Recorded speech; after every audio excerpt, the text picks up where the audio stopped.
What's going on, everybody? My name is Brett Angel, YouTube channel brettproangel. This is not officially my first video because I released a deck profile first, but this is my introduction to the channel, and I just wanted to say hi, welcome, and welcome to this journey.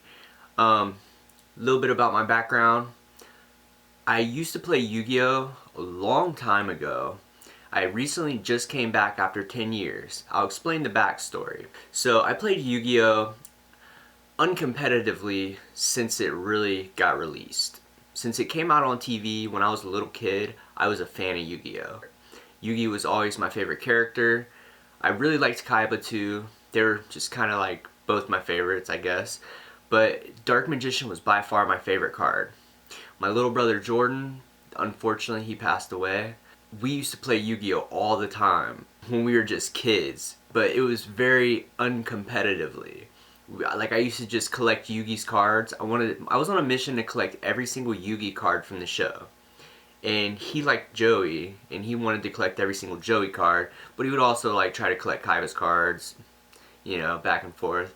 But I was very set on Yugi, and we would play all the time. And then I met my best friend Sean when he moved in with my brother Jordan's mom, because we have the same dad. Me and Sean, he was a year older than I was. My little brother Jordan was like 4 years younger than me, so you know, I was a little bit older. I'm the oldest child.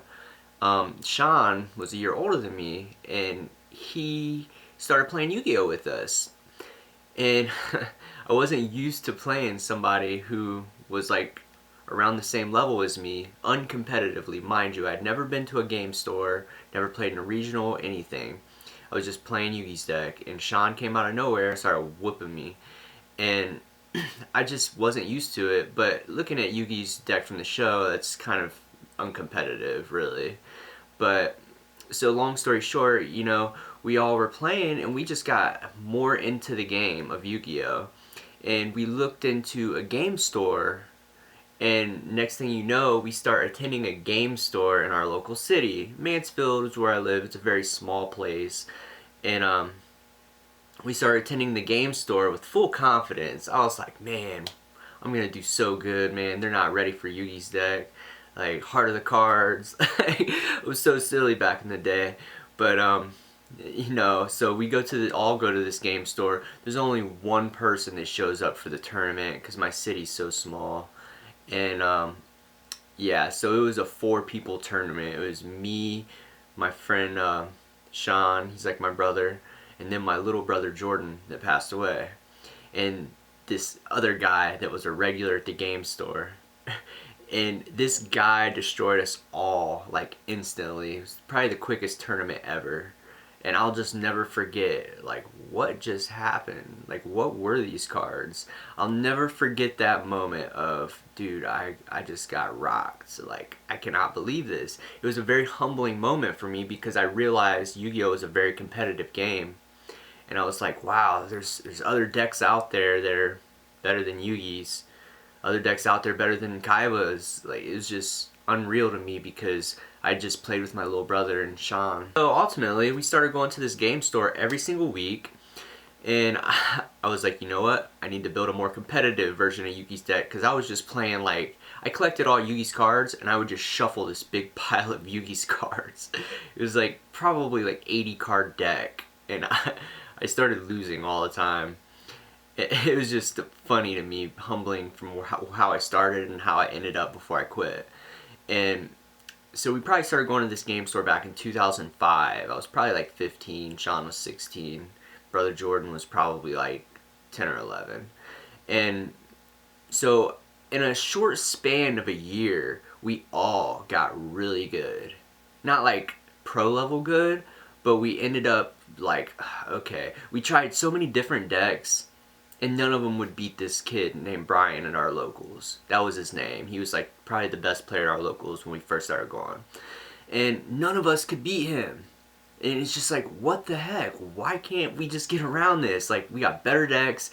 We're playing better moves. Why can't we beat him? Well, so we just started doing what most good players do. We started cookie cutting decks. we started like looking up deck lists and copying the decks that topped, which, you know, it's good for testing, to be honest. And, you know, then we started playing cookie cutter decks, started getting really good at them, and then we would make our own variations of them. And then we really just became deck builders. So this was all we got good about 2006 is when I would say we started playing a lot more competitively. It took me probably a full year to beat Brian in a match, that kid from my locals, and just, it was really funny. And I met one of my best friends still to this day named Mario, and he was really good. He still plays Yu-Gi-Oh to this day, and I'm so glad that I came back into him still attending the game store.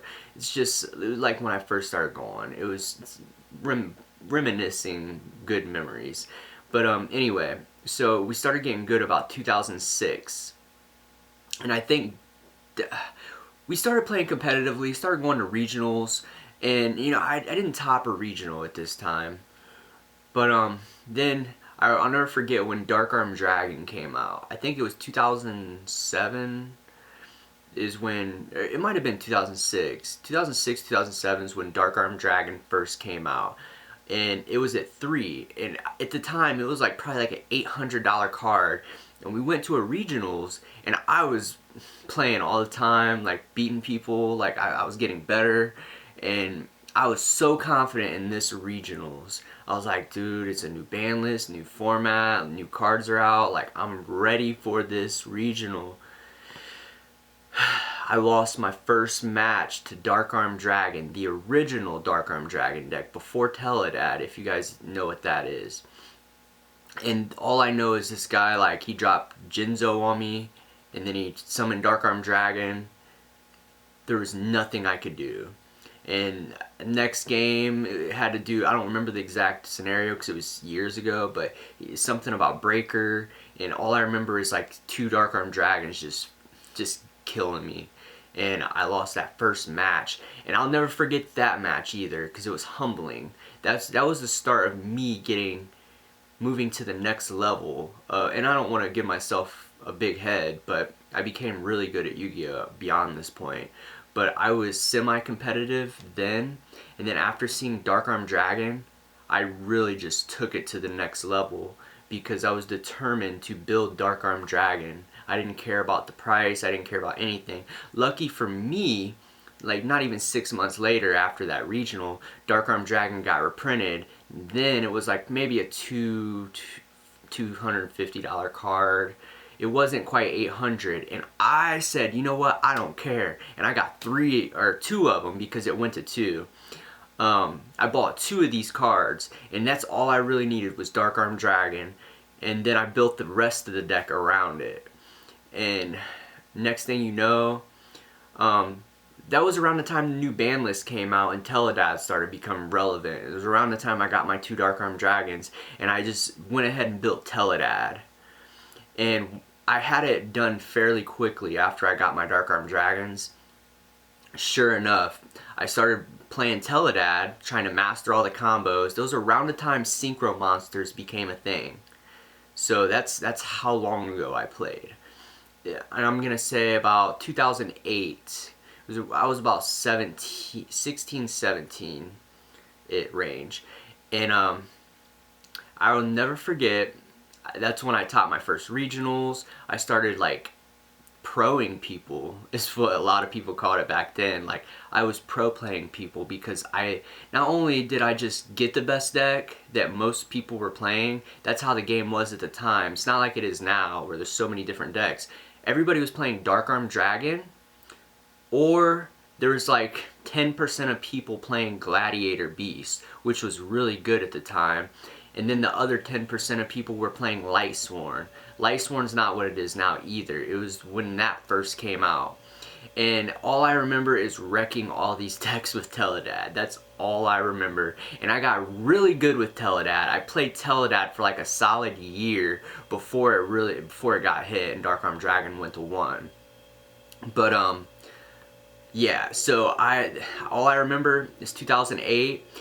I was 17, and long story short, I had never been to a Shonen Jump, and I was determined to go to a jump. and I was like, you know what? I topped regionals. I'm so confident. I'm really, really, really confident in this. And so I literally, at 17, my mom argued with me, but she ended up letting me go. I drove to Indiana, which was probably about a 4-hour drive at 17. She was flipping out, didn't want me to go. I talked her into it. To the biggest shonen jump in America, Gen Con. It's not just Yu-Gi-Oh! It's like the biggest like gaming event. And yeah, it was I had to pay $75 for a badge to get in. I showed up at like 6 in the morning. I went to bed at like 10 o'clock the night before, and I woke up at like 3 in the morning, and I probably got there around 6. There was a lot of construction and whatnot, and all I know is that's one of my greatest memories of an event. I went with the expectations of, I'm probably not gonna top, but I really want to go to my first shonen jump, and it's Gen Con. I have to go. So I go to this jump, and I show up at about 6 in the morning, and as all the pro players at the time who made a living off of Yu-Gi-Oh, because the game was very expensive, like around that time, people would leave events with over like $3,000 and then travel to the next ones when they came. People made a living off of Yu-Gi-Oh, and I met all the pro players as they were showing up. And I was the first one there, and the building was open, and I met Jeff Jones, and he's still, like, to this day, like, in Yu-Gi-Oh, from what I hear. I think he's like a judge or something, and he still plays, and he's probably really good because he played all the way back then. But he's been up with the game all these years. But so I met Jeff Jones, and him and I became really good friends, and you know, he's a really good guy. Yeah, I met like Adam Korn. He was an original Yu-Gi-Oh player who played from the beginning, top jump since Yu-Gi-Oh first became a thing. And Cesar Gonzalez, he was another pro Yu-Gi-Oh player. Like, and what I mean by pro is they topped every event. They made a living off of Yu-Gi-Oh. And everybody, me and all my locals, we would like watch them. Like, we would watch their coverage. We would like look up their deck lists. That to me, that's what was a pro player. But anyway, so I get to the event, I start playing. I literally make it all the way to like round 7, and I lost my first match. I don't remember quite how many rounds there were. I think there was 10, and there was like over 2,000 people at this event. So it was probably one of the biggest Yu-Gi-Oh events like in America. And I make it to like round 7, I lost. I didn't expect to win a jump, to be honest. I didn't even expect the top 16. I go to like round 8, and I think I played Cesar Gonzalez at that time. He was a pro Yu-Gi-Oh player, topped almost every event. He tried to cheat me, and I caught him because I was very fluent with my deck and how they play and everything. And he tried to cheat me game 3. And I caught him, and I called him out on it, and sure enough, I ended up winning that game. And so I made it, and I won my next 2 rounds against like other pro players that I don't exactly remember their names. I only remember the real prominent ones from my era. And sure enough, I topped 16th, and I made it to day 2. I was just gonna sleep in my Impala, like I didn't expect to top. And sure enough, Jeff Jones and you know, his friend, they let me stay with them in a hotel, and we just played Yu-Gi-Oh all night. It was pretty priceless event. I rode with them, and next thing you know, day 2, I go to play Adam Korn. I lost 2-1. And I know I misplayed game 3. It was a sad story, but I topped a jump. Like to me, I was like, wow, like did I really do this? Like I had family in Florida that were like teenagers that like was into Yu-Gi-Oh that I didn't even know about. Hitting up my mom, like, is Brett Angel your son? It was so weird. Like it was my first like time of getting like recognition. Like it was weird. Like, not that I wanted it, but it was unfamiliar to me. Okay, so I proceeded to play Yu-Gi-Oh after that. And Teledad, shortly after that event, Teledad got murdered by the ban list. Like, I'm pretty sure they banned like Pot of Greed at the time. Pot of Greed came off the ban list for Teledad, which didn't make sense to me whatsoever. Destiny Hero Malicious went down to like 2. Dark Armed Dragon went down to 1. Like, I'm pretty sure Stratos was still around, but it got hit pretty bad. But then this Summoner Monk card came out, and with I think it was Rescue Cat. Oh my god, that was just as bad as Teledad.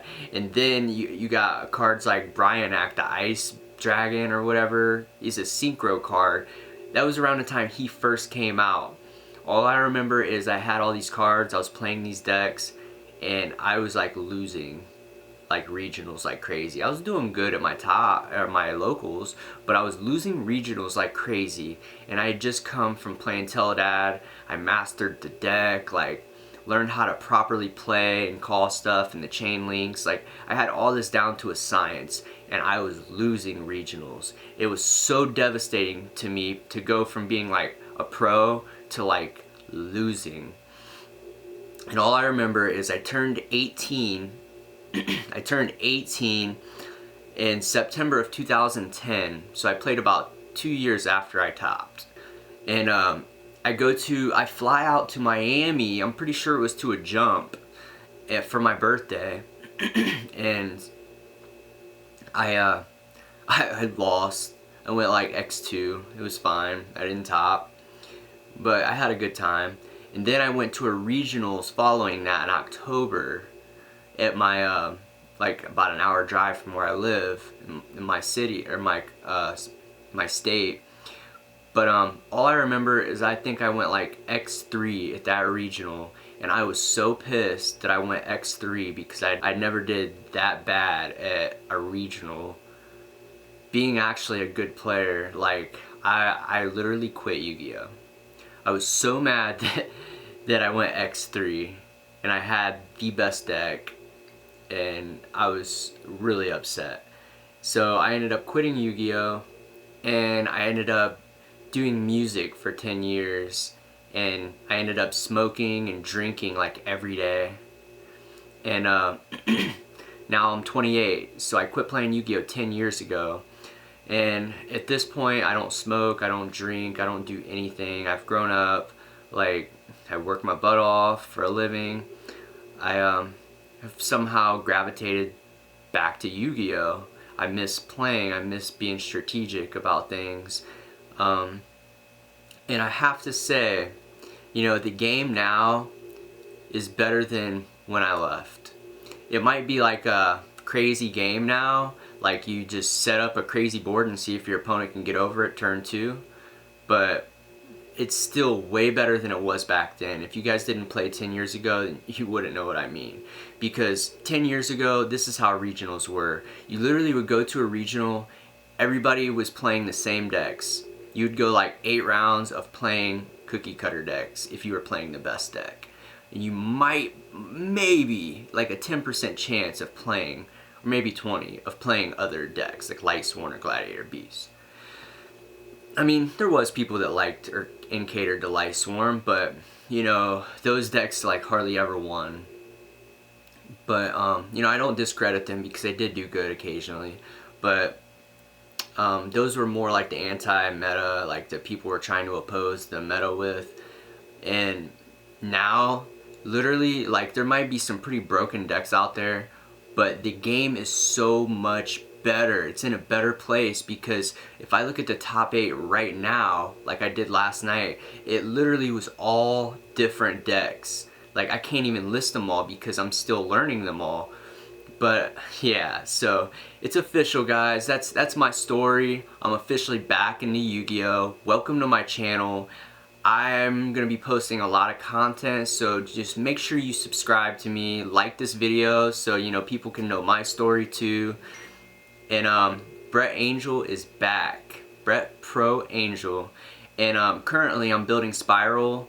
I just released a Dark Magician deck profile. I know Dark Magician's not tier 1. I don't have Magician Souls yet. I do plan on getting them just like I did before. I always got the expensive cards because it's worth it if you do what you love. Yu-Gi-Oh's worth being expensive if you really truly enjoy it. So that's my advice to you. You know, if you enjoy it, spend the money on it. Just don't break your bank. But yeah, so I wanted to welcome you guys to my channel, and you know, stay tuned for more content. I'll engage with you if you want, you know, like if you want to reach out to me, leave a comment, or look me up on Facebook, add me, you know, just let me know who you are if you have any questions or whatever. So thank you all for watching. Brett Pro Angel out.